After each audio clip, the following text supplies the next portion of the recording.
they've spent more money this window than they have in their entire history combined. You know, Sterling's great, but is he that real top level?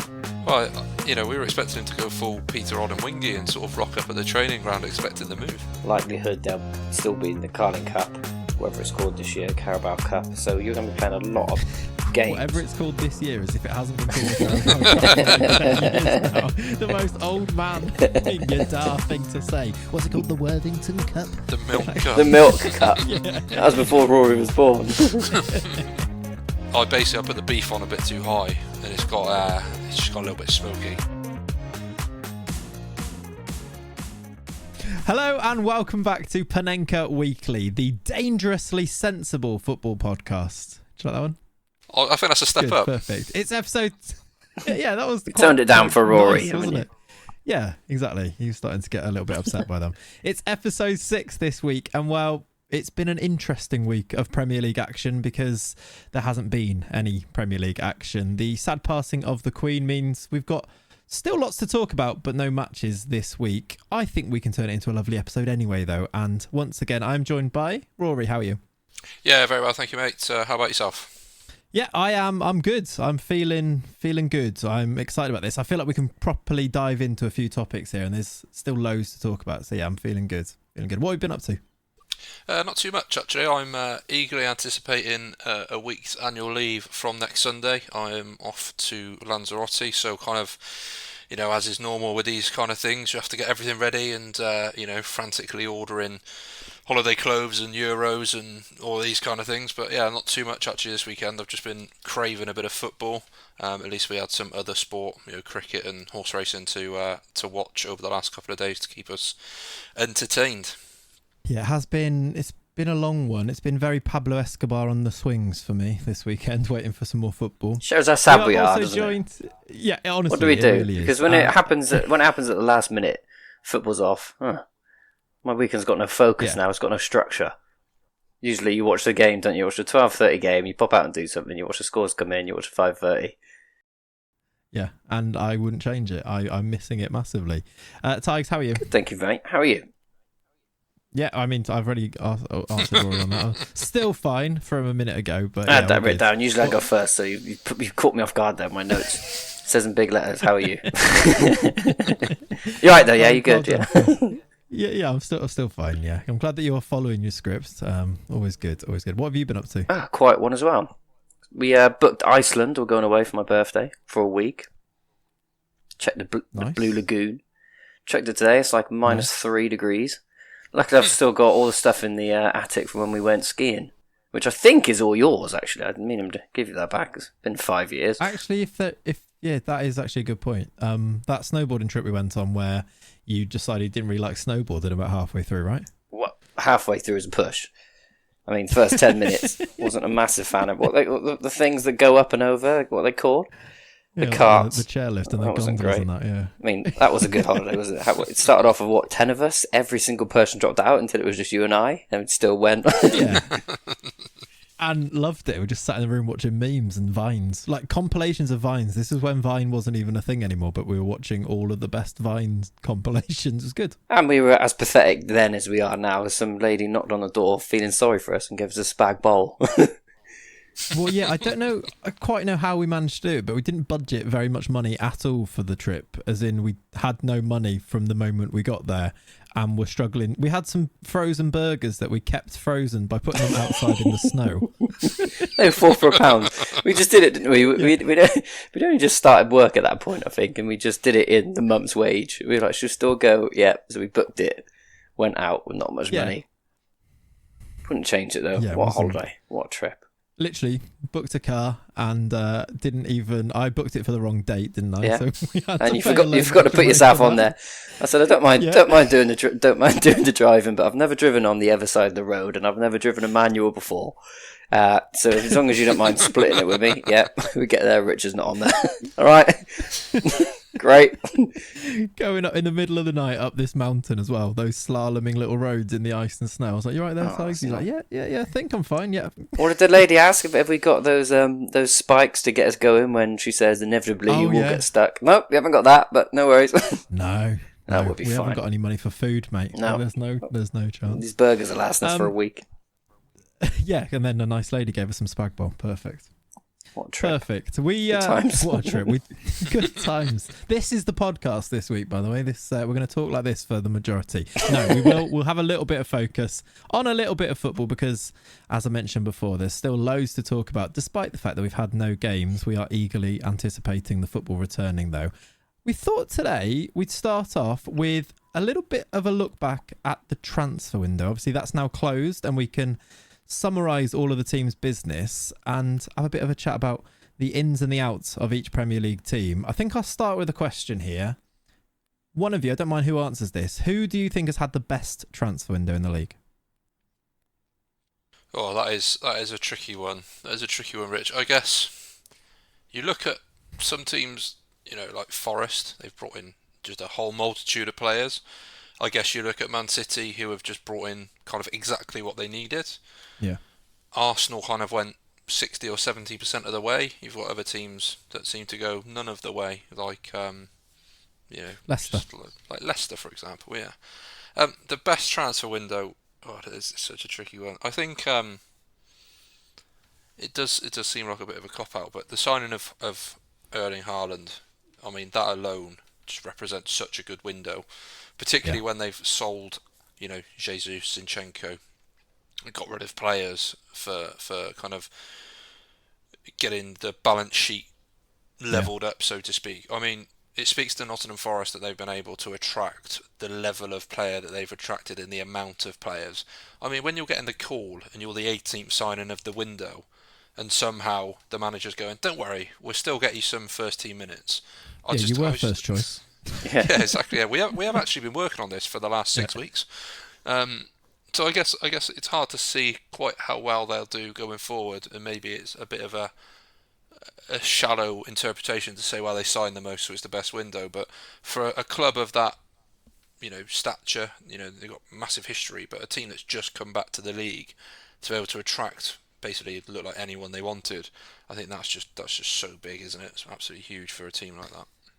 Yeah, I think so. I think maybe now before we listen to Tigers, who you think has had the best window, maybe we should talk about Forest a little bit. I think it might well be the biggest talking point potentially of this window. It's almost unprecedented what they've done. I think it was it 21 players in the end, and it might still be more if they bring in a few free transfers, which they seem to be looking at. Serge Aurier, I saw, was linked.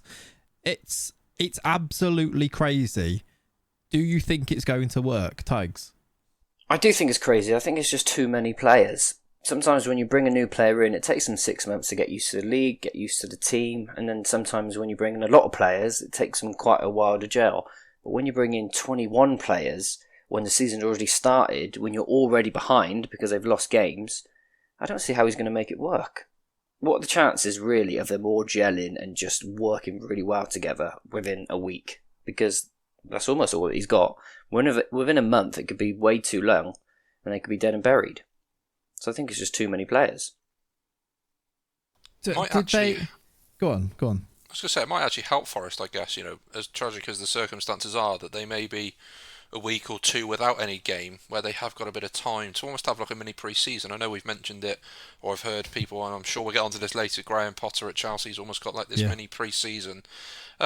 Maybe that will just help. But the other thing you have got to look at, the fees for these players. I know we've said Morgan Gibbs-White was madly expensive, and they got Awaniyi, or however we're pronouncing that chap's name, from Union Berlin. I mean, Neco Williams was a big expensive signing as well. But a lot of them, they are sort of, 7-8 million and under. They're not ridiculously high transfer fees, given what we know about the current climate. They've brought in a couple of sensible free transfers if they work out.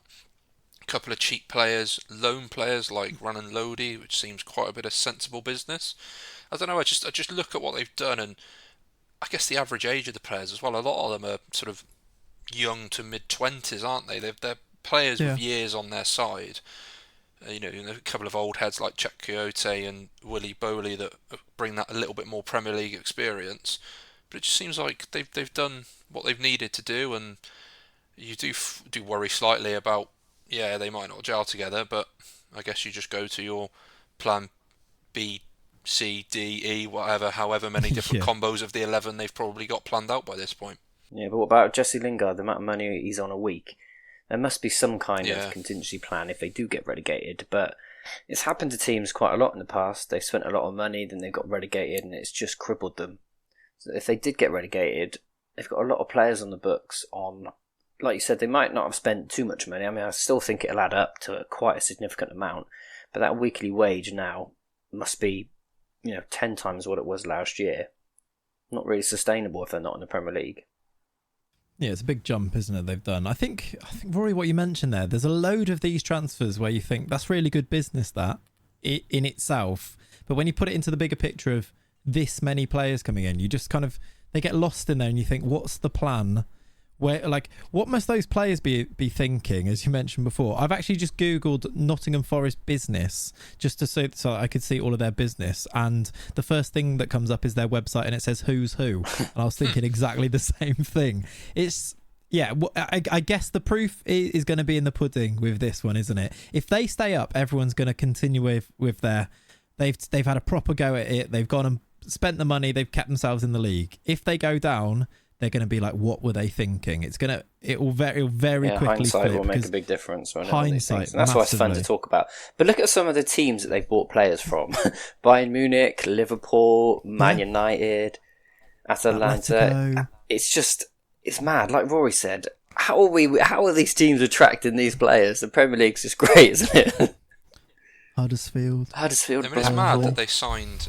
They signed about 5 fullbacks. I know they signed the chap from France, name escapes me, but Nico Williams, Omar Richards, Renan Lodi, Harry Toffolo, they're all fullbacks. It's like, it's odd in the sense that they've signed so many similar players. Gareth Southgate would like it here, wouldn't he? Oh, he'd love it. He'd absolutely love it. But I think you just look at it and you think, well, they've got the kind of unknown quantities from abroad, but they have also brought players that have performed well, either top end of the Championship or lower end of Premier League. Those unknown quantities, like chap from France. Is that? I couldn't remember what his name is off the top of my head. Is it him? Yeah, that's the chap. Yeah. We're trying to remember 21 players here. We're not all teachers, Clayts, where we get introduced to 20 new faces at the start of September. Yeah, learn the names. It's good. They've got some good players. That Dennis would be a good player for them from Watford. Yeah, well, he scored loads of goals last year. That's 20 million alone on him, though, by the way. Yeah. 25 million on Gibbs White. 20 million, I think, on Nico Williams. And a lot of them are undisclosed. We had the stat, I think, that I did a couple of weeks ago, that they've spent more money this window than they have in their entire history combined. That is this. That is it's crazy, isn't stat, but and to be fair, he did come out and say, "Look, we lost a lot of players. We had a lot of players on loan, a lot of players coming to the end of their contracts, a lot who were just not up to the standard of the Premier League. So we had to buy a lot of, no matter what was going to happen, we had to buy a lot of players. So maybe 50% of these will slot into the reserves, the under-21s or whatever, and build in slightly for the future. Who knows? Yeah, I think, like we say, I think hindsight is going to be the big one on this, isn't it? If they stay up, great business. If they go down, it's potentially what's going to happen to the club from this point onwards. I just want to circle back a little bit. So, Rory, you mentioned Forest, obviously. You mentioned City. I would probably go along with you, I think, for my pick for the best business. I think City, I don't know if you can argue that they brought in Erling Haaland and ended up paying for it with players going out.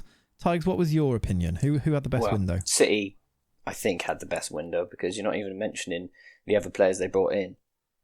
Yeah. They strengthened the centre mid. That guy, he went back out on loan, didn't he? So they didn't technically bring him in this window, but he looks like a really good player, that other forward. Alvarez. Yeah, he looked really good when he came and played the other day. But one team I want to touch upon, who, this is going to shock you, but Everton. Talk about their transfer window. I think when we look back at the end of the season, we might end up thinking they've had one of the better transfer windows because they've solved so many of their problems. They bought in a few of those signings. Oh, yeah. They bought a Neil Maupay in, decent striker. I've always quite liked him. They bought Gay from PSG. I mean, I know he's getting on in years, but he was a brilliant player. He was Villa's best player when they went down, but then he had some really good years at Everton, didn't he? They brought in 2 good centre-backs, Tarkowski, Cody, again, exactly what they need. They brought in that Dwight McNeil. He's a good player. They kept Gordon, which, we might all have an opinion on it. Best business. But Onana. Right, even mentioned seems him. Like a star. And that James Garner from United, he's meant to be quite good as well, isn't he? So I think if they haven't brought in too many players, but each one of them, there seems to be a bit of a plan behind it. I can see where they sort of fit into the squad and even the starting 11. So I think we could look back and think that's not a bad window for them. I think in terms of a squad, they've absolutely strengthened. I think their biggest thing that's going to let them down is maybe the fact that they have Lampard as the manager. I don't know how you feel about that, but for me, that seems to be where they're now going to be lacking. But maybe give them a bit of time. They seem to be, I think we mentioned it last week actually, that they're not actually losing a lot of games. They're drawing a lot. They're also not winning a lot of games, but they're not being blown away like Bournemouth have been, for example. There might be an upturn for Everton. If you can't win, don't lose. The fact that getting them points on the board whilst not losing, a really good point against Liverpool. But again, similar to City, they sold Richarlison for 50 mil, and that bought them Dwight McNeil and Onana with a bit of change, I think, which is good business. Touching on Richarlison there, Sean, another team that I didn't mention earlier that I thought have had a really good window, Richarlison's new club, Tottenham. Yeah. They've brought in, again, another team that seemed like they've done exactly what they needed to do. They've brought, Richarlison, Jed Spence, Perisic, Basuma, Clement Lenglet on loan. They just seem, again, like another team that's really sort of added to the areas that they really looked like they needed to add to. They did it quite early as well, didn't they? Really early. So I think there's a few fans that are kind of, because when football fans are like this, if you do loads of early business, by the end of the window, you're kind of itching for more to come in because it doesn't take long for you to want more. Exactly. I don't think, and I think Spurs fans would attest to this, I don't think they've played that well yet this year. And yet, they're third in the league, point off the top, not lost a game yet. And you can't really argue with that in terms of results. But I don't think they've hit top gear yet. I think there's way more to come from Spurs if they can find their feet a little bit more. I think their business is really smart. I think we said that last week, didn't we? Yeah, we did. They're pushing, they're right at the top, and they haven't played well at all. And as soon as they start hitting form, and some of these players start, when they're a bit more embedded in the team, they start hitting their form, they could be a real good outfit. We say this as if, sorry, just to jump in, we say this as if Chelsea are 6. Chelsea have just sacked their manager and they're 6 in the league here, above teams like, how good have Brentford been this year? How good have Leeds been this year? Fulham. Chelsea and Liverpool are both sat above them in the league table, despite how poor both of those teams have been. Puts it into a bit of perspective. Maybe we're getting a bit of perspective. Maybe we're getting a bit carried away with these teams. I guess we've got high expectations for a couple of those, haven't we? I mean, that's part of the fun of football, isn't it? We do get ahead of ourselves. One win, and they're right, that's it, pushing for Europe. One loss, God, they're dead and buried. Yeah. We always get a bit exactly silly, that. but that's part of fun. I mean, fair play to Tottenham. They managed to get Ajax to pay a fairly large fee for Steven Bergwijn, who I don't know if you know many Tottenham fans, but most people seem to think he's just so lazy, doesn't really do a lot, but got all the talent. So they've really sold it as he's got loads of talent, but forget that he's quite lazy and doesn't really put a shift in. Is that where he came from originally? It was in Holland. I don't think it was Ajax though, was it? PSV seems to spring to mind. Yeah. So at least he knows the league, but it didn't work out. But great business for him. Yeah. And I think they made money on Bergwijn, which is a crazy thought. Yeah, I'm pretty sure they did, yeah. Because I couldn't believe the fee when I saw he was going for that to Ajax. Let's flip it then. So those are the teams we think have done good business. We touched upon City, Arsenal. I think overall, again, with benefit of hindsight, I think Forest probably have done good business. I think I'm going to mention West Ham. I think some of their signings have been very ambitious. Paquetá and Scamacca, I think, could end up being really good business. Mm-hmm. Everton, you mentioned. Who's not had such good business? We're all going to say there's one that springs to all of our minds, surely, straight away. There absolutely is, yeah. So I guess maybe we'll start with Leicester, but have a think about who else you think may struggle due to their signings. Why have Leicester not signed anybody? Why have they not? I mean, probably the Fofana money came in maybe too late, did it? Or are they trying to? I've read some stories about them trying to balance their books, and again, it's kind of a precursor to what could happen to Forest. I mean, I don't even think Leicester have been that bad, and yet here they are. They've been in the Champions League. They've sold players for lots of money. Think about the players they've sold over the years. Maguire, what was he, 80 million? And yet they're still trying to balance the books, if that rumour is true. Yeah. And they've been in the Champions League. They've won FA Cup. So this is what happens when a team sort of spends a little bit above their... I don't know if it's spending above. Maybe it's just the different types of ownership that different clubs have. Because I think you can probably compare Forest and you can have a look at Bournemouth, and you've got two very different approaches of two teams that are coming into the Premier League. Bournemouth been in the league more recently as well, and you've got them refusing to spend any money, where you've got Forest doing what they're doing. I think it's maybe to do with the amount that the owners are putting in as well. I don't know. I think there was some reports of the Leicester ownership scaling back their money they're putting into the club. So I think it's probably more to do with that, and maybe to do with, I think we maybe touched upon this before, that actually their squad is quite good. It's not the type of squad that you need to go and spend. I don't know why this has become the thing in football, that if you don't spend 50, 100, 150 million a summer, you're not going to be good enough for the league. Whereas surely there is a case for saying, like, that shouldn't be the norm. Spending that amount of money every summer on new players, it has become the norm, and I think that's a worrying thing, the fact that that's become the norm. Look at United. United have Yeah. spent that money year in, year out. It hasn't really improved them. And then this year they've done the exact same thing, and they seem to be getting slightly better. Is that because the money they've spent is finally having enough effect?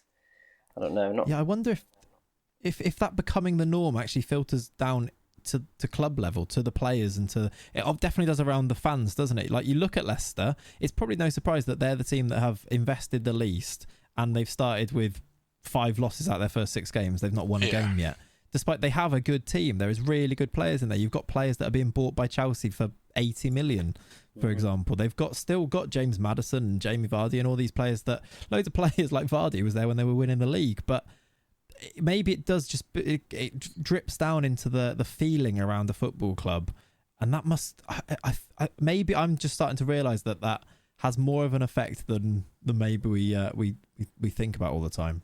I mean, Maddison was linked away as well, wasn't he? I mean, that can't be good. Newcastle did try and get him a couple of times, I think. Yeah, they did.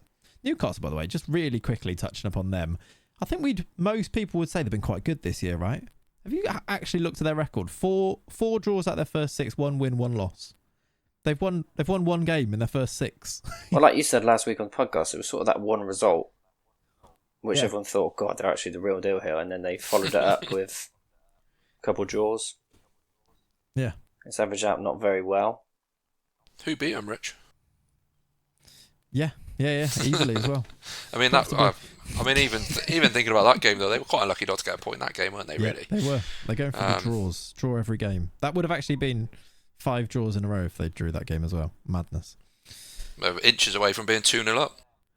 They were, yeah. What do you think about their transfer window? It wasn't too bad, but I think some of the players that they bought are sort of, have to prove themselves.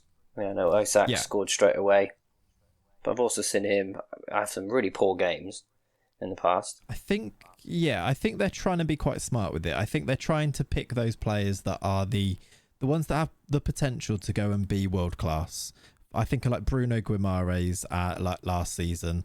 You think of, I think Isak's probably in that bracket. They could be brilliant, but I don't think Newcastle can yet go and bring those players in that are already that higher level that can take them up the league. I think they have to be a bit smart with it, and I think I quite like the players they've brought in. I think same with Isak. Maybe there's still a lot to prove there, isn't there? He looks good in that first game against Liverpool. Definitely, his finish was really confident, wasn't it, for the goal, and then he had the one offside as well.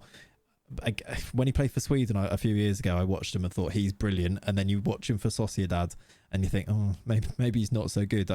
He had some real poor runs of form for them, didn't he? He did. But if you follow what a couple of your points just then, you've said, and I agree with all the points. So Newcastle, they can't be buying these top players yet. And I know there was some financial fair play sort of things coming into it, but then Isak was still 60 million. So so you now got to spend 60 million on less. Not top you tier. wouldn't call him a gamble, but like you said, they are hoping that he's going to be that level that we don't quite know whether he is or not. 60 million for that is quite a lot. Yeah, 60 million. It's true. Matt Targett was really good. 15 million. Used to love it when he played for Villa. And Nick Pope, really good goldie. 10 mil. I think great signing. Pope's could legitimately be England number one. I know Pickford is sort of the golden child, but I think Nick Pope could easily be good enough to play for England. Well, he's regularly. Out the international, isn't he? Next week, whenever it is. So maybe Pope would have a chance. Yeah, very true. I think if you want consistency, you go Pope, don't you? If you want a keeper that is going to win you a game, it's probably Jordan Pickford, as we saw. Like, he can produce worldies every now and then, can't he? I don't think he should be England number one. It's too erratic. He makes a lot of mistakes. And if you put the ball in the top corner, he actually can't get there. He's got tiny arms, hasn't he? Arms. Without being mean, he has got tiny arms, and you sort of, it's like the one thing you want in a goalie is to be tall. He's a lot. He's actually not small. How tall is he, do you think? Still probably, is he 6 foot? I don't know, probably 5'10". No. Let me see in feet. He is 6'1". 6'1". Yeah. Okay, but still, like, he's just not big as a goalie, is he? Some of his goalies are monsters, and I don't get the obsession with him. Southgate just doesn't budge on weird things, does he? And no, he doesn't. I will say for England, he's been really nothing but really good. I think, especially in tournaments, like I think every big tournament England have had, I think Jordan Pickford's been really good in all of them. He hasn't deserved to lose his spot, has he? He hasn't not if you just go by England form. I think he's had some really shoddy periods of form for Everton in that time, but in terms of purely in his England form, he's actually been pretty good. It's tough though, because how does that translate over? Because I mean, a lot of goalkeepers would have been flawless in a lot of the England games that they play. They don't play good teams 95% of the time. Yeah, possibly. I think he did well in the Euros, though, didn't he? Yeah, I guess what the way to think from Southgate's point of view, he's trying to think, how can I win this tournament? I know that I've got a goalkeeper here that hasn't let me down at any point. Let's stick with that rather than twist and think. You never know. Like, we just don't know. I'm sure he would be fine, but Nick Pope might absolutely, drop a clanger in a tournament because of the pressure, for example. And if he knows that Pickford's going to be fine, he'll stick with him. Same with the way that he really wanted to stick with Trippier as in the team. And Maguire would likely start. Maguire couldn't start the first 2 games because he was injured, and he came in. Decisions like that are strange, which is why I think we did very well despite Gareth Southgate, not because of him. Yeah, in spite of him rather than because of him. Yeah. So just on England, very quick question, without thinking about it too much. How many central defenders would you play, and which ones? It's a really interesting question. It's a harder one. Do not mind. It is a hard question. I do not mind the 3 at the back for the big games, I would probably say. I think the 3 at the back was like the reason that we've been more successful, because I think we are defensively solid, but it is so frustrating when we're playing teams that you just think, can we take the leash off now? Can we go for this a little bit? I'd be tempted to go. Do you know what I'd be tempted to do? And it does massively depend on whether Trent recovers any of his form, because I think he's been awful this season. But I'd be tempted to go with like a Reece James as the right centre back, or Walker as that right centre back, with then Trent outside him, and then you got Stones on one as one of them, and then you probably do play Maguire. Would you play Maguire? I don't know if I'm saying that. I probably wouldn't. I think I'd go and bring like Fikayo Tomori, bring in someone. Why he doesn't even get a say, right? Does it? He won the Italian league last year. Yeah, and by all accounts, been brilliant. I think I say Maguire basically because I think that's what Southgate is going to do. I don't think I would do that necessarily, but I think you've got Stones, you've got a middle centre back, and then you've got a Walker or a Reece James, and then if Trent's not in form, you probably go with Walker and then James outside him, sort of thing. But that's how I'd be tempted to go. That builds confidence in opposing teams. That does. Even USA, Pulisic's just me thinking, I've got these here. Doesn't really fill me with confidence. What you just described, Pickford, Maguire, Stones. Does it not? No. I think like Stones is starting for Manchester City and easily good enough. I think Kyle Walker is still really good. Like Kyle Walker. I think But did you even mention who Kyle else are Walker? you gonna Where go would you for? play Kyle Walker then? Would you play him as the As the right centre back? I'd probably play him. and then Trent or Reece James or James, or you play James instead of Walker, depending on who you're playing and things. Yeah, that's a good question. This because there's not much depth, is there? It's tough because it's all about trying to make the mix of the right players. A lot of people have their opinions about, I want this player in because I really like them. But you're like, well, does that work with the rest of the team? That's why like Rice and Phillips was really good, because they actually just did the running, whereas there's lots of midfielders that are probably like as talented as Calvin Phillips, but Calvin Phillips was just a dog, wasn't he, in the middle, and he was really, really useful. That's what you need, especially when you're playing through at the back. Yeah. Anyway, I think the nice little bit of England chat there is good to have. We'll definitely come back to the England chat. Obviously, it's a World Cup year, and as we move towards and get closer and closer to it, we're going to do lots of World Cup stuff on the podcast, I am sure, as we get closer and closer to that happening. Let's refocus our minds back to the transfer window and finish off here. We say Leicester's had a really poor window. Has anybody else jumped out to you as a team that maybe hasn't quite got the business done that they wanted to? How about this? How about putting Chelsea in that bracket? Go on then. They just spent so much money. Does that mean they've done well? Have they really bought amazing players? Have they bought the right players? A lot of it just seems ridiculous. Like they're just buying people almost for the sake of it. I kind of see a plan starting to emerge, but it took quite a while. And they spent a lot of money, got rid of their manager, and they're 6th or 7th or whatever they are. Doesn't see at this moment in time it's a horrible transfer window. Yeah, if it doesn't, I still look at them and think, where are they going to score their goals from? But now they've got a new manager and maybe changing it up completely. It's not like Brighton have had a prolific goal scorer at any point, have they, with Potter? So maybe now it'll make a lot more sense. I know we talked about, and there is that possibility that maybe Potter was being lined up for that little bit longer, which I'm still not quite convinced on, because otherwise, why did they sign Aubameyang? Is my question there, because that's clearly a Tuchel link up, isn't it? There's a lot of contradictory thoughts on there with regards to that, because it's happened so fast, and they seem to be putting out a lot of statements with regards to how they're looking really long term. I read in a paper that online via a paper, who reads papers anymore, that he's immune from coming top 4. So if he doesn't come top 4, he's still okay for his job because they're building to a long term. Like things like that don't happen within the 3 days between him losing his job and then Potter starting, in my opinion. So I don't know whether something was going on. Yeah, I wonder, because the other part of it is that it's a new ownership, new chairman.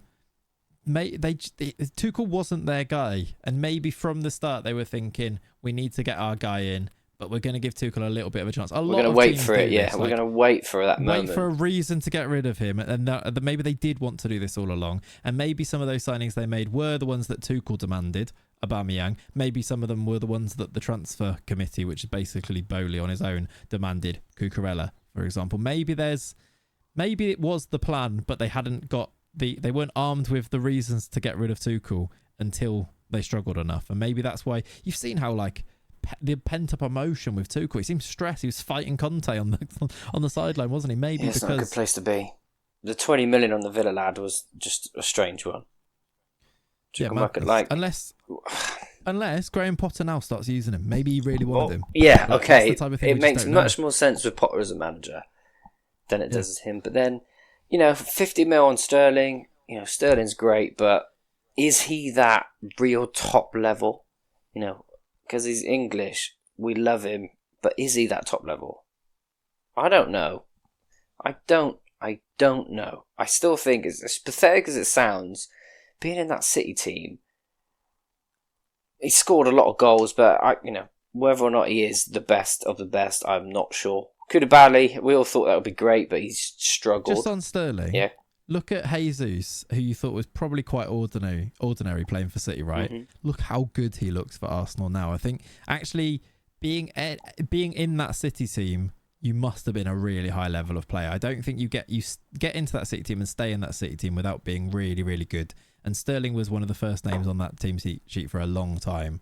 I think that's a great signing. I would have loved Liverpool to have gone and got Raheem Sterling back. Yeah, but that would have been slightly different because he would have slotted in around good players up there. Now he is the go-to star Yeah, I just think he's good enough to be that.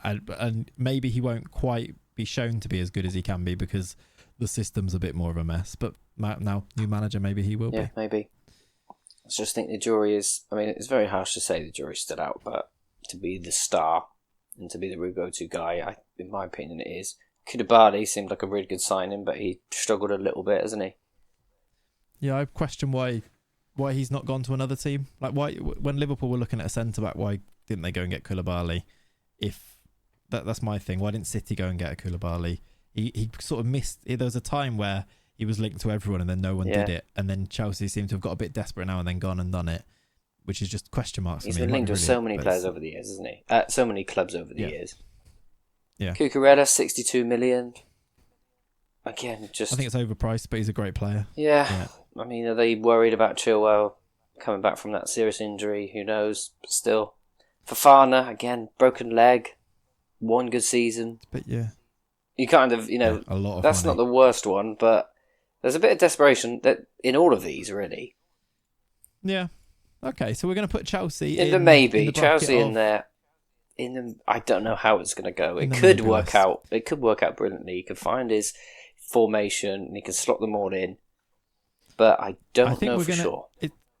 I think we'll find out how much Graham Potter has been behind some of these things, and then maybe we'll just see a new Chelsea again. We've got that 2 weeks or so, whatever, this little mini break now to maybe get themselves started, like a mini pre-season. So Leicester, we're going to... Sorry, just back on Chelsea. It's a bit of a shame that Hudson-Odoi's gone. I know he's only on loan, but he's the sort of player that Potter might be able to get a bit out of. I mean, I know he's got a lot of players in that position, but he's the sort of player that Potter would like and could make better. And Lukaku. Yeah. What do you think is going to happen with Lukaku now? Change of manager, you never know, do you? He'll do another weird little video saying he wants to come back, maybe. Not sure. Okay, so I think we've decided which teams there have had really good windows after being able to look back a little bit, and which teams have maybe not had such good windows. I think the thing we're going to move on to now is we're about a month into our new season. We've got loads to look back on. We made all of these predictions and we had these thoughts on how the season was going to go. A month in, I want to think about what did we get wrong already that we can see we got wrong, and maybe who you've been a little bit surprised about. I'll start with, as we go through our little bit of a 1 month review here. What did you predict wrong, Rory? I guess my overwhelming thought so far is I thought Fulham would be pretty poor. I thought Southampton would be even worse, and I thought Bournemouth would be terrible. Now all three of them are kind of quite mid-table-ish at the moment. I had Liverpool being second, as I think probably all of us did actually. They've been wildly underwhelming. But I think they're probably the ones. I did think West Ham would do a bit better than they have done so far. They looked like as we kind of mentioned a few moments ago, they looked like they were doing some decent business, but they've really just not started at all. Yeah.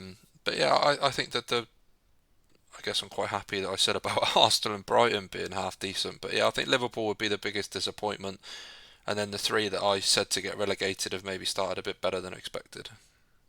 Yeah, I think I'll jump in next and just say my big one is I didn't see Liverpool being this bad. I didn't see what is happening at the club right now happening, especially after the Community Shield. I came out of that game thinking we are absolutely bang on it this year, and that was a game where we didn't start Nunes. Nunes came off the bench and looked really good, made stuff happen, scored a goal, and I just thought we're so far ahead of City at that point because City hadn't. It really felt like that though, didn't it? And I was pretty confident going into things, and they've just been so off it.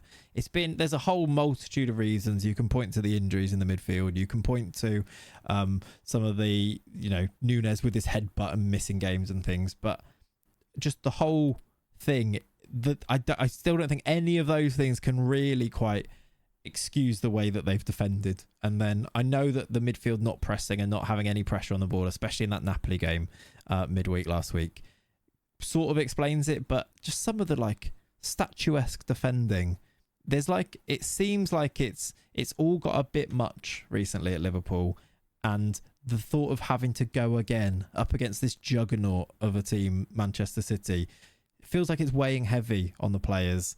And I almost understand it, but it's very worrying as a Liverpool fan. That's the thing that I feel I did not expect happening, and yeah, they're a long way off it. Tigers, what was your biggest surprise or thing you got wrong? Bottom 3, Leeds, Bournemouth, Forest. I don't think that'll be far off, still. Leeds started really well. Leeds will probably be alright. They started really well, but Bournemouth and Forest still probably going to be down there. Yeah. But overachievers, Fulham, what a shout. I think it was just Mitrovic. I just thought there was a chance Mitrovic was going to do alright. There's still a question that would be the make or break. There's still a thing of like overachievers, meaning most people maybe tip them to be around the relegation zone. Mm-hmm. Overachievers could still have been 14th, 15th. I think they're even probably overachieving even in your view of them. Yeah, overachieving, because my overachieving thought was that there would be safe. Not comfortable, but there would be a bit of daylight. I didn't think they would be battling to the last day. But they're really doing well. Yeah, I look at them and think they can go and get a result against most teams if they turn up, right? Especially with him, he's just on fire, isn't he, at the moment? Yeah, he's such a steady stream of goals for them, isn't he? My top 4, I'm going to say something. I'm going to stick by my shout that Arsenal won't come in the top 4. I like it. I almost want that to happen. Because why? I think Liverpool are going to grow. Liverpool are going to grow, and they're going to be all right. Tottenham are doing so well. Chelsea, I put Chelsea in to come 4th, and I don't know. It's so hard. I just don't think Arsenal. They just jump on the bandwagon because they got some good results. They did get some good results with some, but they also went behind in some of those games, and they weren't exactly playing the best teams. And I still feel like they are really lacking that centre forward goal scorer. And again, it might sound stupid buying Jesus, but they lacked it against United considerably, didn't they? I thought.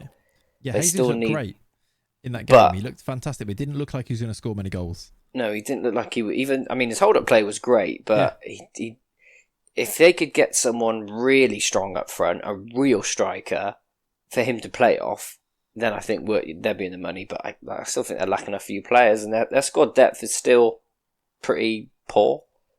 Players to have to come in when they have injuries in centre mid. I don't think they're that strong defensively centre mid.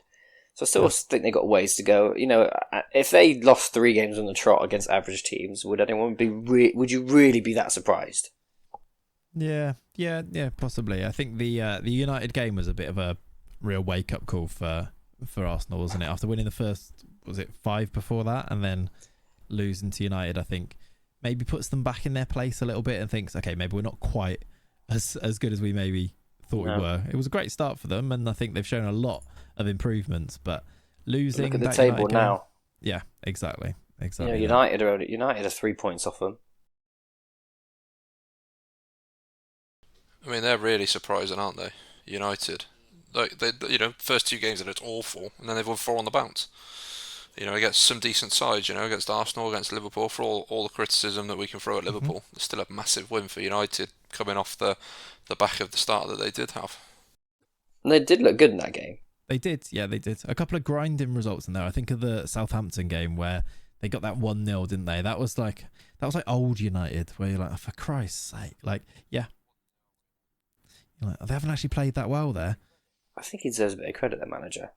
I think so too. For the last couple of weeks, they still just tried to buy their way out of trouble, and that's probably how it ended up going. But yeah, what do you think of this extra little break that has been enforced now for teams? Who do you think the biggest winners from this extra little break are going to be? Who do you think maybe are going to be the biggest losers from this?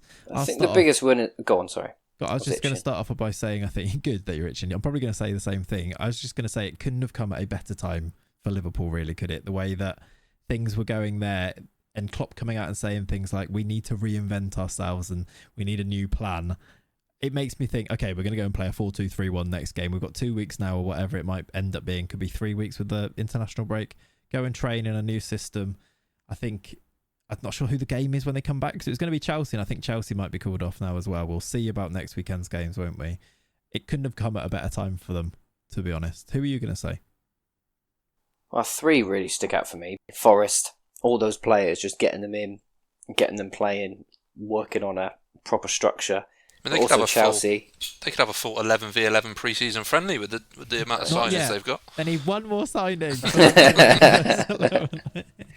That signing's probably not too far off. I was amazed Ross Barkley didn't end up there. I was absolutely amazed. I think he's still parked outside. Did you see that about Barkley, by the way? Where he's at Nice, isn't he? The manager was asked about is he more of a 6 or more of an 8, and the manager just looked back at the journalist like blankly, and then looked around at his staff, and then went, "I'm told he's more of an 8." You don't even know his name, do you? You don't even know who he is. Well, we were expecting him to go full Peter Odemwingie and sort of rock up at the training ground expecting the move. Yeah, thought it was a done deal. Chelsea as well, though. They'll make real good use. But slightly off piece, I think Leicester, what perfect timing for them. Just they need transfer windows now in their rear view. They know what their squad's going to be. And, when you're losing week in, week out, sometimes it's nice to have a bit of a break. Because if you look at this, some of these games, so we don't know yet about next weekend's games. Obviously, with the Queen's funeral on the Monday, I'm not massively hopeful that the games are going to be on. I feel like they might do the sensible thing, and some of these might be off. But if it is on, it's Liverpool-Chelsea on the Sunday, which is massive. Leicester with this, Leicester Spurs. But then if those ones are off, the next games back after that are 1st of October. You've got the North London derby, Arsenal-Spurs. You've got Liverpool-Brighton, so managerless Brighton. They might have a manager by then. It actually could be really good timing for them to bring somebody in without having any games to play. City play United as well in that game. Oh. And we're not even thinking about where those games that are going to be rearranged, where they're going to slot in. The schedule is going to be crazy. Is there going to be any teams that really struggle because of it was already a packed schedule? Is there going to be any teams you think that might struggle within now what is going to be an even more packed schedule? I guess you maybe look at the teams in the Europa League. Teams like Arsenal, we've just said they don't have the biggest squad depth. Now they're going to be playing even more games back to back. It's again the teams in the Champions League. Liverpool don't have a massive squad. I know we have mentioned this before, but they just really don't. It is worrying, isn't it? If you're looking at a team that's already fairly thin on the ground, they're going to be playing Champions League, and now there's going to be other games to wedge in around the World Cup. I mean, I read something, they said the games that were called off this week, the earliest they can be played is January. Yeah, that's mad. That is mad, isn't it? Like, that changes. That if you think about the way that some of these teams prepare, I know that, like, for Liverpool, for example, they would have, with all the sports scientists and everything, they would have mapped out exactly how many minutes each player was going to have based on the next sort of 6 games or whatever, probably up until the World Cup, to be honest. And 2 games being taken out of that, they would change everything. Don't be surprised at some weird lineups and team selections coming up, especially in games like the Champions League games and things. It's going to throw everything into chaos. Yeah. Don't really know what to make of it. It's going to get a bit silly. Could they extend the league by a couple of weeks? I know they've already done that, but why not? Because it does get silly at certain points, doesn't it? Can you imagine that Liverpool, if they're in January, they probably will be, won't they? All they've got to do is go through in the Champions League. Yeah. Likelihood they'll still be in the Carling Cup, whatever it's called this year, Carabao Cup. So you're going to be playing a lot of games. Whatever it's called this year, as if it hasn't been called the Carabao Cup for like 10 years now. The most old man Yadar thing to say. What's it called? The Worthington Cup? The Milk Cup. The Milk Cup. Yeah. That was before Rory was born. The Milk Cup. What a cup. But anyway, yeah, so you're only a couple more injuries away, aren't you, from really struggling? Yeah. Imagine you lost 2 more centre mids in the next couple of weeks. Yeah, you'd actually see Jay Spearing playing, wouldn't you? Just on that, what I've noticed is you're not a proper football fan if you call it the Community Shield. It has to be the Charity Shield. Like, proper football fans still call it the Charity Shield. I don't know, is there any other things in football where you have to call it by its old name and you're not going to change it? UEFA Cup? Do we go with that the UEFA Cup. It rolls off the tongue so much better than the Europa League. I accidentally called it the UEFA League the other day. Did you?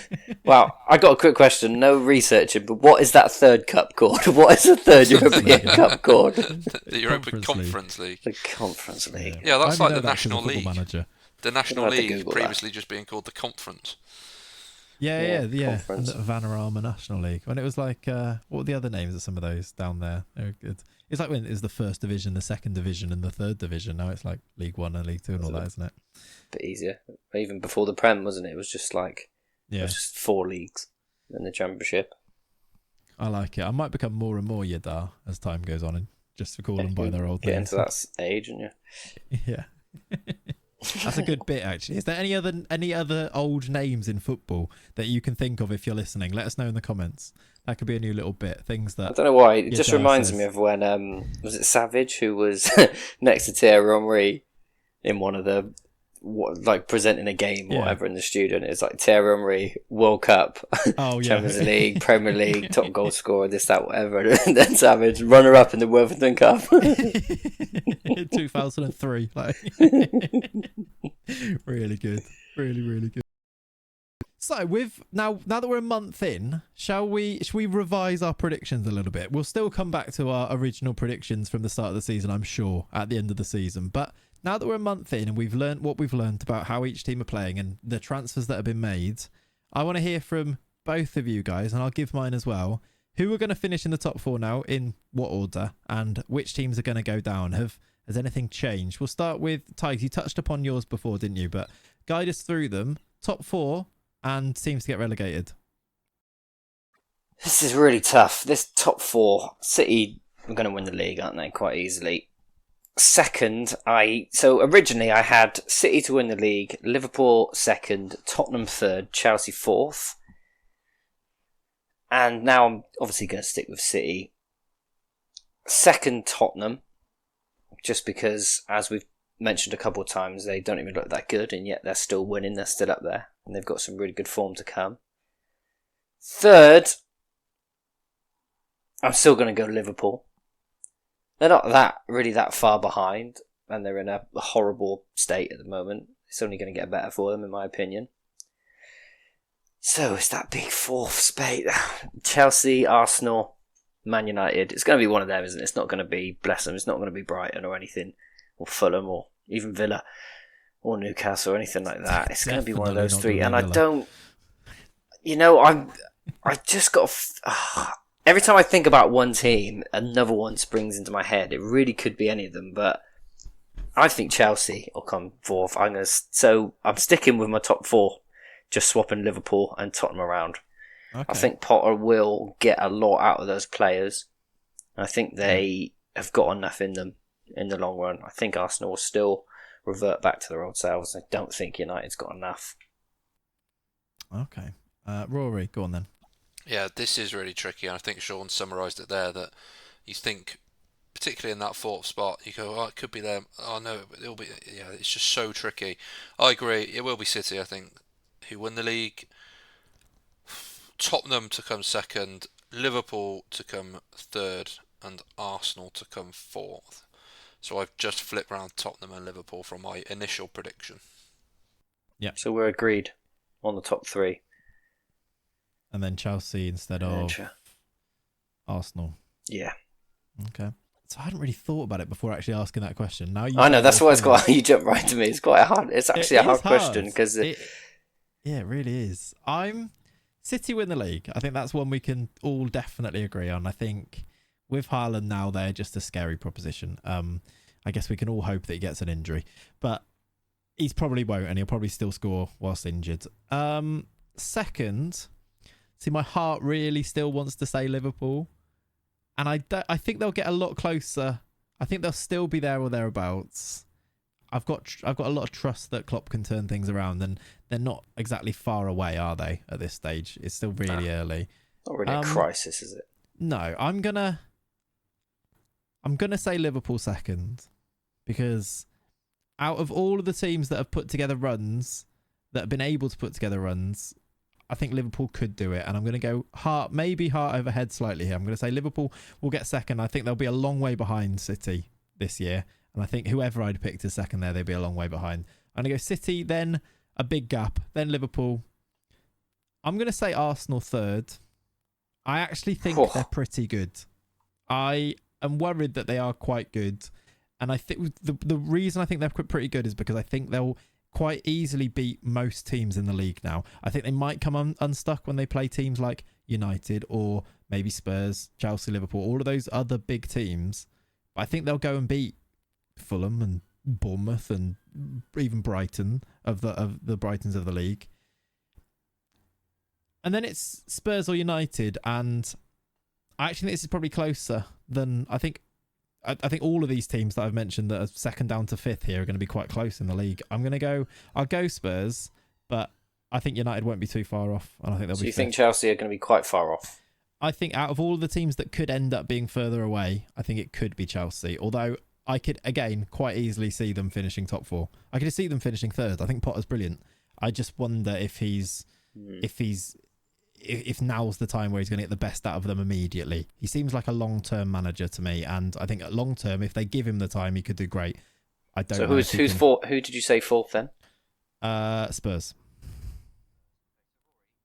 I can't help but feel how brave I've gone with the Liverpool shout there. I feel like there's a lot of work to be done, but I don't think it's. You're not in bad form. You've had 2 wins and a draw against Everton, which is a big derby. I think is ignoring Champions League.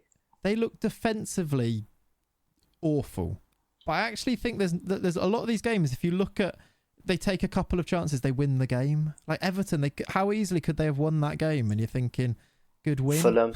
Fulham. Like it's only really United who've done you properly. But even then, I was like, they were on top all the second half. I was like, I don't think they were out of the game like for a long time. They made it 2-1 and they were back in it again. I think it's like, this is glass half full optimism. I'm very aware of that, but I think the only fix is defensively, and I just wonder whether that defensive fix comes from having a functioning midfield.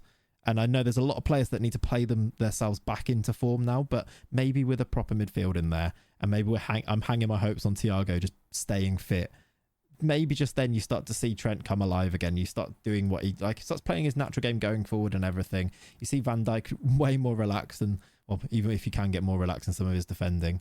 But like, I don't feel like there's too much to be done, but it's still a big if. I think the thing with Liverpool, of all of those teams that we've just spoke about, sort of outside of City, they're the only team I could really see winning 7, 8, 9 games in a row. I just couldn't see Tottenham, United. I know United had done 4. That's brilliant. Exactly that. But can we see United adding another 3 or 4 onto that? I just couldn't see it. Well, whereas if we got back from the World Cup, and Liverpool have to play just won every team. game. In every 9 games, you're going to play one of the other good teams, aren't you? And Liverpool can ride one of those games and win every other one, whereas I see any of the other teams will lose a game like that and then drop points in another game somewhere. And maybe this year we're just going to see teams drop way more points. And it seems to be, right? See. Well, even City, they've dropped points, which is the weird one. They dropped points to Newcastle. They've been 2-0 down in a load of games Palace, as well. And Villa. They dropped points to Villa. Yeah, exactly. Last week. So maybe... we don't mention that. What? Yeah, what? I thought you were going to do a 10 minutes at the end to finish us off here, all about Villa. No? Is that all we got? But yeah, I think the break, I should have mentioned that earlier, the break is a bad time for Villa, really. Because we just built up some confidence. I know we lost to Arsenal, but 2 good results. Expecting 2 Hastings. Went close against Arsenal. Draw against City. Could have done with just cracking on. But now it sort of equalises itself a little bit, doesn't it? Chelsea... Particularly with the 2 games they had. Because now the game that they would have played has been cancelled. All of a sudden they haven't got those 2 winnable fixtures you expected. Yeah, it's not good. Because who was it that was cancelled this weekend? Was it Leicester? Well, we were meant to have Leicester. Best time to play them ever. They could be great. They could be amazing the next time we play them. So annoying. And it's Southampton at home next. Southampton at home if it's on Friday. Yeah. And then you go into Leeds away, which is always a horrible place to go. And then if you lose that, then you've got Nottingham Forest away, which pressure. It's not a bad run of games though for Villa. I don't think that's. After the City Arsenal games, you take I know Leicester's not in there now, but you take a Southampton, Leeds, Forest, right? Surely. Yeah, but if Southampton's in there, I would have loved it. Just worried that the worry is you go into Leeds, you don't do them, and then all of a sudden the pressure on that Forest game, and then you got Chelsea, and then because imagine you come out of Fulham, Brentford. this run of games and you haven't got many points on the board, then it's really panic stations, isn't it? Yeah. So who knows? Right, very quickly then, to round off, let's do our teams to be relegated. I actually don't know if this one will have changed all that much, but is there... who are your 3 to go down now that we know what we know, Rory? 3 to go down. I definitely still think Bournemouth will go. Regardless of the manager change, I think they'll definitely go. I do think Forest might come good. I really do. All of those signings, I do think they will come good and stay up. The start for Leicester's really worrying. I could see them just... If they keep this trajectory going until the World Cup, they could be almost dead and buried. I don't know. It just seems mad to say that Leicester will go down, but I really wouldn't be surprised if it was Leicester that went. And then the third team, I mean, I'd love Everton to go, but I think they might just have enough. I'm still going to stick with Southampton. I think Southampton will still go down. Yep. So I guess I'll say Bournemouth, Leicester, Southampton. Bournemouth, Leicester. It is mad to say Leicester, isn't it? But if you look at the table, I'm looking at who else? Who is there really? Like, you've got down there now West Ham. I don't think so. Villa. Everton. It's a scary one, isn't it? It is a scary one because I'm looking like Leicester no wins out of their first 6. That's very much relegation form, isn't it? But that's the quality of player in that squad still. Surely not. I think if they go down, they'd probably be my 18th place team for me. Tigers, let's have yours, and then because I've not decided. I think Leicester. Yeah, thanks. I was just working it out, but now jump in. Thanks. I think within the next, so Leicester, assuming next week's not on, they got Tottenham. Assuming next week's called off, which we all think it probably will be, they got Forest at home and Bournemouth away. So I think after those 2 games, they'll be out of the bottom 3. It's that close. They're only one win away, and I think that'll be them. Yeah. Okay. I disagree with Rory on Nottingham Forest. I just think too many players. Yeah. And it was hard anyway. Forest will go down. Completely agree with him on Bournemouth. Bournemouth and Forest are the 2 bankers, and then... So I said them originally, and then I said Leeds, and then changed it to Southampton after the first couple of games. Yeah. Southampton just keep surprising me. Yeah. Don't they? They just keep getting results. Weird. But like you said, who is that team? And the team that it fills me with dread, but the next team looks like Villa. Yeah. Honestly, the way you've just talked through all of that now, I'm thinking, I'm worried for you. Because I think those are my 3. Still, how good is this Premier League? It has to be the strongest Premier League team for team that we've ever had. The teams, it felt obvious, right? Who was going to go down? It was pretty clear, and they were sort of far away for quite a while. But if you look at that bottom 5.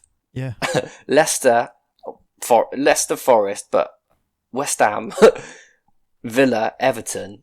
Palace, who have done so well this season, we were raving about raving about Palace, weren't we? After a couple of good results, railing about Paris. It's so hard because 2 or 3 games and it all changes again. Leeds can still get dragged into it after all that good form. They're still only on 8 points. Yeah, but if I had to put some money on it, yeah, that scares me. Yeah, you can't say it, can you? But oh no. I'll say it. It's going to be Bournemouth bottom, Forest 19th, Villa 18th. There you go. Everton just got too good a squad. You've got to hope that Leicester don't make a recovery and they slide. They will. I just hope other teams fall right in. And you even, because despite all we're saying, you even look as far as Brentford. Yeah, like Brentford are only on 9 points, like that. That's a couple of losses with other teams winning around them, and they're dragged into it. And they could easily lose form, go on a real long run of not winning. So these teams, Brentford, Leeds, Fulham, Southampton, could all get dragged into it quite easily, and I'm hoping a couple of them will. Yeah, I'm wondering about Everton as well, just because they haven't won a game yet. But they'll get rid of Frank Lampard, and then they'll get someone half decent in. They'll get rid of Lampard. They'll put Rodgers in, and they'll be fine. That's my what I hope prediction is Lampard goes and then Duncan Ferguson jumps in and then they get relegated. There you go. What a lovely place to end this week's episode. It's been an interesting Did I say it though? I can't. Oh God, yeah. How annoying is that? What a lovely place to end with Tigers realising that Villa are going down. Thank you very much for listening this week. An interesting episode without any football happening to talk about, but still, the world of football will always provide plenty of talking points. Please let us know what you think down in the comments below. If you're watching/listening over on YouTube, make sure you subscribe to the channel as well. Also, if you're listening on Spotify or Apple Podcasts and you want to do the podcast a massive favour, please do leave us a review, 5-star review, and leave us a little comment of a message to let us know you're listening as well. That'd be really, really appreciated. Thank you for listening. Let's pray for some football next weekend. Have a lovely rest of your week. Bye-bye. Bye-bye. Bye-bye.